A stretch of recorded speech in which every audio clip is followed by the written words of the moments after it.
As the sunset in Boston dipped between the skyscrapers, Olivia Montgomery gazed out the window of her luxury apartment. Her face reflected both the strength that had helped her overcome past hardships and the confidence that came with success. With her hair styled simply and wearing a soft gray cashmere sweater, she embodied sophisticated urban beauty. "Mom, I finished my math homework." Noah's voice called from the living room. Her 10-year-old son was full of intellectual curiosity, inheriting his mother's sharp intuition along with a gentle temperament. Olivia smiled as she returned to the living room, gently stroking Noah's head as he sat on the sofa using his tablet. "That's wonderful, Noah. You're always such a hard worker." Olivia picked up the investment report from the coffee table.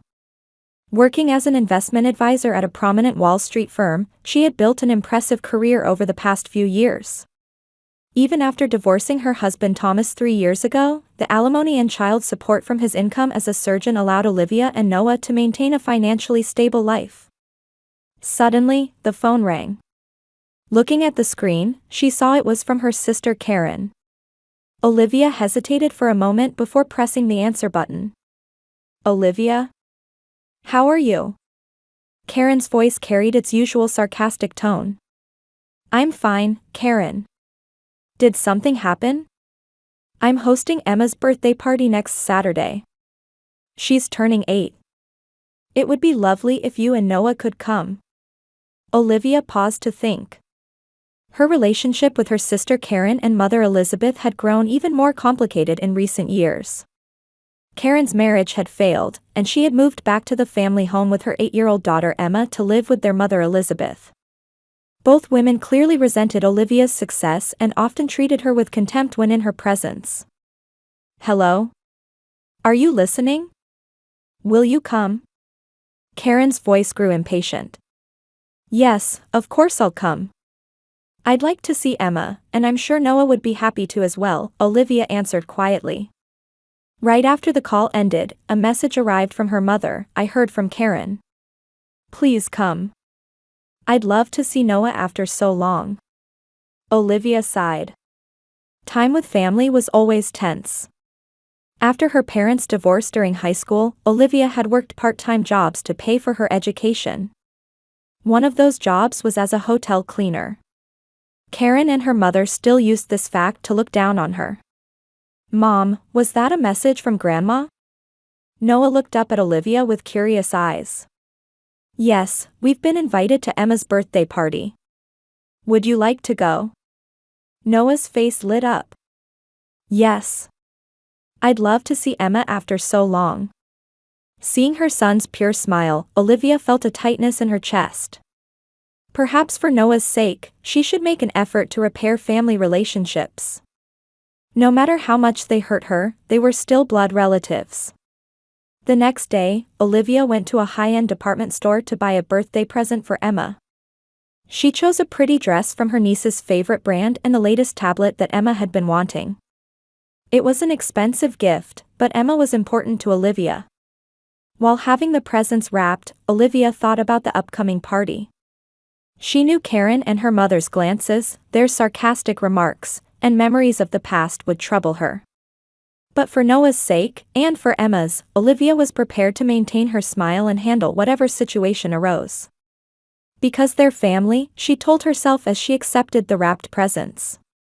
On the day of the party, Olivia checked her outfit in the mirror several times. Her navy blue dress was simple yet exuded elegance. It was obviously expensive but without ostentatious flashiness. Karen always described Olivia's fashion sense as plain and boring. "Mom, is my tie okay like this?" Noah asked, a bit nervous in his new blazer with a small tie. Seeing her son, Olivia's heart swelled with emotion. He already carried himself with the demeanor of a little gentleman. "It's perfect, Noah. You look so handsome." The two got into their luxury car and headed to the suburbs. Her mother's house in Newton, a Boston suburb, was a typical New England mansion with white columns and a spacious lawn. It was the home where Olivia had spent her childhood, but now it felt like an unfamiliar place. When they parked in the lot, several cars were already there. Emma's friends and Karen's acquaintances had already arrived. Olivia and Noah rang the doorbell, and Mother Elizabeth opened it. At 65, she made efforts to look younger than her age with perfectly styled hair and an expensive pearl necklace. "Olivia, Noah, glad you could make it." Elizabeth's voice was warm, but her eyes were cold as they assessed the two. "Everyone's already here." Entering the living room, Olivia saw guests gathered in the elaborately decorated room. Pink and gold balloons hung from the ceiling, and the table was laden with an extravagant cake and sweets. Karen was chatting with guests, a wine glass in hand. She was 2 years older than Olivia but clearly trying desperately to look younger. Her tight dress and large jewelry were her attempt to project the image of a successful woman. "Olivia. You came." Karen embraced her sister and planted an artificial kiss on her cheek. Then she whispered in Olivia's ear, "What a plain outfit. Couldn't you dress up a bit more?" Olivia smiled and replied, "It's Emma's party, so she should be the star." "Aunt Olivia." Emma came running over. Wearing a pink party dress, her golden hair bounced at her shoulders. Olivia hugged Emma and handed her the wrapped presents. "Happy birthday, Emma. This is for you." Emma's eyes lit up as she took the package. "Can I open it?" "Of course." When Emma opened the presents, out came the latest tablet she had wanted and the pretty dress. Emma squealed with delight and threw her arms around Olivia. "Thank you. Mom, look. It's the tablet I wanted." Karen's expression hardened momentarily. "My, how nice. Olivia always gives such extravagant presents. We could never match that." Olivia said nothing to this sarcastic remark. Soon Emma was called by her friends and returned to the circle of children. Noah gradually began to mingle with the other children as well. Noah is always so quiet and reserved, Elizabeth approached with a coffee cup in hand. "Jennifer's son, Karen's friend, has already won the junior tennis championship. Does Noah play any sports?"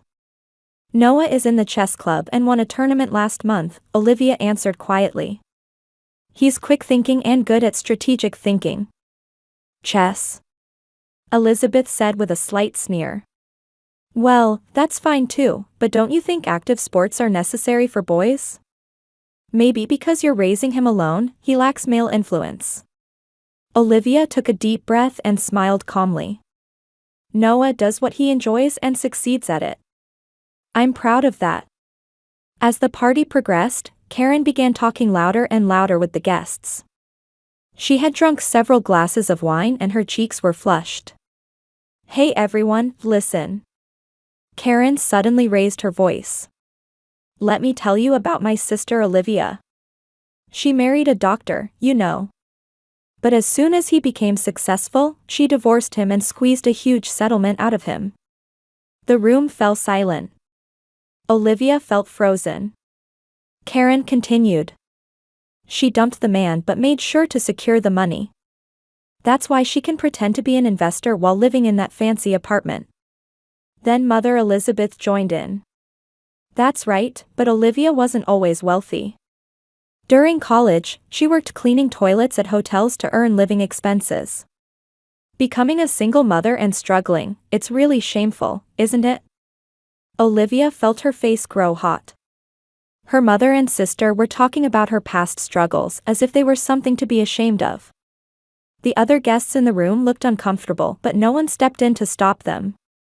"Mom." Noah's small voice came from beside Olivia. His eyes looked up at his mother with concern. Olivia smiled gently at her son and put her arm around his shoulders. "It's okay, Noah." But inside, anger and sadness were swirling. No matter how successful she became, would she always be a shameful existence in her family's eyes? With Karen and Elizabeth's laughter ringing in her ears, Olivia quietly stood up.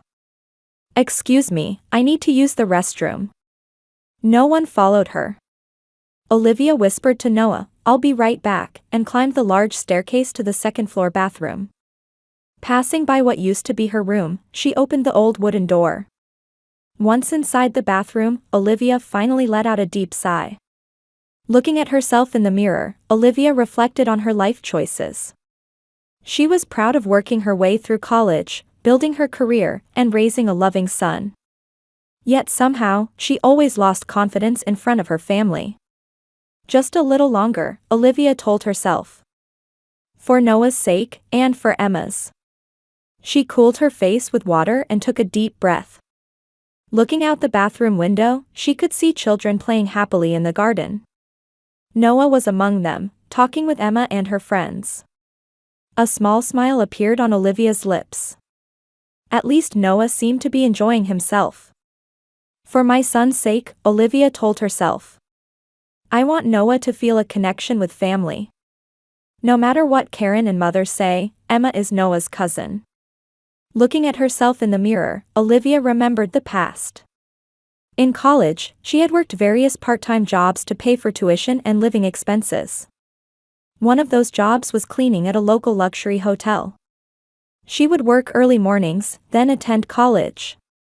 Sometimes she studied late into the night, sacrificing sleep. Karen always called her the family's shame. Living at home with their parents' support while attending a private university, Karen couldn't understand Olivia's struggles. But those experiences are what made me who I am today, Olivia said quietly. Those struggles made me stronger. After college graduation, Olivia began working in finance. Through work, she met Thomas, and they married. He was a capable surgeon, and they led a wealthy life. However, as Thomas became increasingly absorbed in his work and their relationship grew colder, Olivia began to feel lonely. When Noah was 5, they divorced. Yes, she received alimony and child support, but those were her legal rights. It wasn't squeezing money, as Karen had said. Olivia sighed. Why did she still have to endure such treatment from her family? She had lived honestly, worked hard to raise her son, and built her own career. Just a little longer, then I'll take Noah home, Olivia resolved. We never have to come back. As she was wiping her face and fixing her appearance, suddenly she heard a strange sound. At first, she thought it was her imagination, but it was clearly a human voice. Olivia stopped moving and listened. The voice seemed to be coming from inside the wall, no, from the ceiling vent. A small, thin voice. Aunt Olivia. Olivia caught her breath. It was Emma's voice. She looked up at the ceiling vent. She had heard that the old mansion had an air conditioning system connecting the rooms, which sometimes carried voices. Emma. Olivia called softly. Aunt Olivia, can you hear me? Emma's voice was faint but clearly urgent. Yes, I can hear you. What's wrong? After a moment of silence, Emma's voice came again, even more tense than before. Run away. Right now. A chill ran down Olivia's spine. What? What do you mean? It's dangerous. Get away quickly. Mom and Grandma are planning to do something to you and Noah. I heard them say they were going to put something in your tea. Olivia froze. It took a few seconds to understand the meaning of Emma's words. Karen and her mother were trying to do something to her and Noah? Surely not put sleeping pills or something in their drinks. Emma, really? Where did you hear this? Last night, I heard Mom and Grandma talking. They said when you came to the party, they would prepare special tea. And Emma's voice trembled. They said something about making you sign some documents. Various thoughts raced through Olivia's mind. Recently, she had become co-owner of a property in her mother's name. It was a legal arrangement set up by her mother after her father's death for tax purposes. Could they be trying to make her give up those rights? Emma, are you okay? You're not in any danger, are you? Olivia asked worriedly. I'm fine. But I'm worried about you. Emma's voice broke off. Oh, someone's coming. I have to go. Emma, wait. But there was no response. Olivia kept staring at the ceiling vent, trying to organize the situation in her head. Was this true? Were Karen and her mother really plotting something against her and Noah? Come to think of it, Karen had suddenly started contacting her more frequently in recent months. And calls from her mother about family bonds had increased as well. Until now, Olivia had considered this a sign of reconciliation, but perhaps there was some other intention. She had heard rumors that Karen and her mother were in financial trouble. Child support from Karen's ex-husband was minimal, and her mother's pension alone would make it difficult to maintain this large house and their standard of living. I need to think calmly, Olivia told herself. She needed to leave the bathroom, secure Noah first, and then find some evidence. As she put her hand on the doorknob, Olivia took out her phone. She decided to activate a recording app in case something happened. She might need evidence. Taking a deep breath, Olivia opened the bathroom door. The hallway was quiet, with the lively sounds of the party coming from downstairs. She moved quietly toward the stairs but stopped when she heard Karen's voice. "We'll start soon. I've prepared the special iced tea." Olivia paused and hid. From around the corner of the hallway, she could see the stairs leading to the kitchen. There, she saw Karen and her mother, whispering and pouring something into glasses. "Are you sure about this?" her mother's voice was heard. "She'll feel sleepy right away." "Yes, it's the sleeping pills I use. They're strong, so they'll work quickly," Karen's voice had an eerie confidence. "Once Olivia signs, everything will be ours." Olivia's heart pounded. This was no joke. They really were plotting something. Emma's warning had been correct. A mixture of fear and anger swirled inside Olivia. But she needed to stay calm now. She needed to protect Noah and get them both safely out of this situation. Olivia quietly checked her phone's recording. Karen and her mother's conversation had been properly recorded. She now had evidence. Next, she needed to find Noah and leave this place. Hiding in the shadows of the hallway, she considered how to safely reach Noah. Various thoughts raced through her mind. Olivia quietly descended the stairs and observed the party. In the living room, children and their parents were gathered, watching Emma open presents from her friends. Karen and Mother Elizabeth came out from the kitchen, apparently preparing for the special hospitality. Karen held 2 glasses in her hands. What she called special iced tea was an amber liquid with ice floating in it. After checking her phone recording and setting it to continue recording in sleep mode, Olivia looked for Noah. Fortunately, he was standing by the window overlooking the garden. "Noah," Olivia quietly approached her son. Placing a hand on his shoulder and carefully checking their surroundings, she said in a low voice, "Listen carefully. Special tea will be served soon, but don't drink it under any circumstances." "Why?" Noah looked puzzled, but sensing the tension in his mother's expression, his face immediately became serious. "I'll explain later. Just do as I say. If you're offered any drink, say your stomach hurts and refuse it." Noah nodded slowly. Since he was little, he had known that his mother's words always had an important reason behind them. "Okay, Mom." Just then, Karen approached Olivia with the glasses in hand. "Olivia, here's special iced tea. I made it especially for you." Karen's smile appeared kind on the surface, but her eyes weren't smiling. Olivia pretended to be calm and smiled. "Thank you, Karen. I was really thirsty."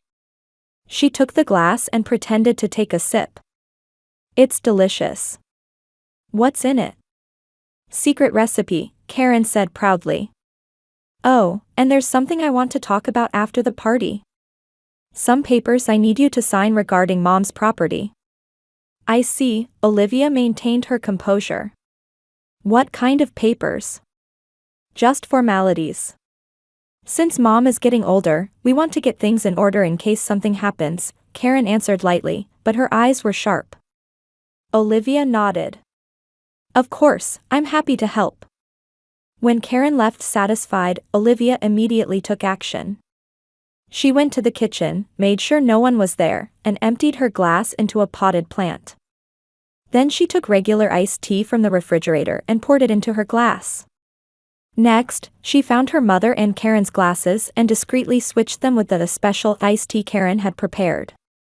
If they had really put sleeping pills in it, they could have a taste of their own medicine. When she returned to the living room, Mother Elizabeth approached her with a smile. "Olivia, are you enjoying yourself? I see Karen gave you the special tea." "Yes, it's delicious," Olivia smiled and slightly raised her glass, which actually contained nothing suspicious. "Are you drinking it too?" Of course, Elizabeth took her glass and had a sip. But it was now the glass that Olivia had switched. The party continued, with children eating cake and playing with presents. Noah followed Olivia's warning and didn't drink anything. After about 30 minutes, strange changes began to appear. Karen suddenly sank deep into the sofa and began rubbing her eyes. "Somehow, I'm suddenly feeling sleepy." Mother Elizabeth similarly began slurring her words and her posture slumped. "I also feel strange." The party guests looked at them with concern. "Are you all right?" one mother asked. "Are you feeling ill?" "Just a bit tired," Karen forced out the words. But her eyelids were drooping heavily. Inwardly, Olivia was calmly analyzing the situation. Her guess had been correct. Karen and her mother had really intended to use sleeping pills. And now, they had fallen into their own trap. "Karen, Mother, you both look unwell," Olivia approached with concern. "Is there anything I can do to help?" Karen looked up at Olivia with a suspicious expression. Her eyes were losing focus. "Why are you still fine?" At that moment, Olivia saw her chance. She took out her phone and stopped the recording. Then she pressed play. Karen and her mother's voices echoed through the room. "Are you sure about this? She'll feel sleepy right away." "Yes, it's the sleeping pills I use. They're strong, so they'll work quickly. Once Olivia signs, everything will be ours." The room fell silent. The guests looked at each other in astonishment. Even the children, sensing that something serious was happening, stopped playing and looked at the adults. "What is the meaning of this?" Olivia quietly asked Karen and her mother. "Were you after my assets and my son's future?" Karen's face turned pale. "No, that's not it." Elizabeth also tried to make excuses, but the sleeping pills effect prevented her from speaking clearly. "The evidence is clear," Olivia said calmly. "You were trying to drug Noah and me to make us sign documents. Were you perhaps trying to make me give up the rights to the property in Mother's name?" Voices of surprise rose from among the guests. One woman stood up and said, "We should call the police." "Yes," Olivia answered quietly. "This is clearly a criminal act." From the corner of the room came the sound of small footsteps, and Emma ran over. She threw herself into Olivia's arms and began to cry. "Aunt Olivia. I'm glad I warned you," Emma said through tears. "I was scared when I heard Mom and Grandma planning something bad." Olivia gently embraced Emma. "Thank you for being so brave, Emma. Thanks to you, we're all right." Noah also ran over and hugged his mother and cousin. "Emma, thank you. You're a real hero." Karen, slumped on the sofa, looked at Emma with angry eyes.